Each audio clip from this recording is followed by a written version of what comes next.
हाय दोस्तों, फेसबुक में स्वागत है। मेरे वीडियो को लाइक कीजिए, सब्सक्राइब कीजिए, फॉलोअर कीजिए।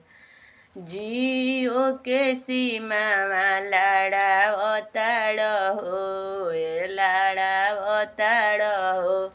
टावर पकड़त नइखे हमारा के गरियावताड़ हो।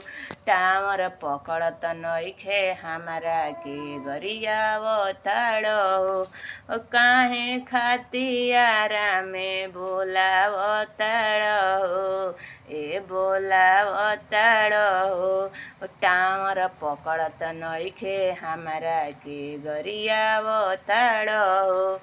टावर पकड़त नइखे हमारा के गरियावताड़ हो।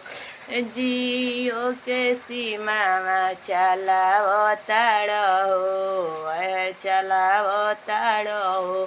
टावर पकड़त नइखे हमारा के गरियावताड़।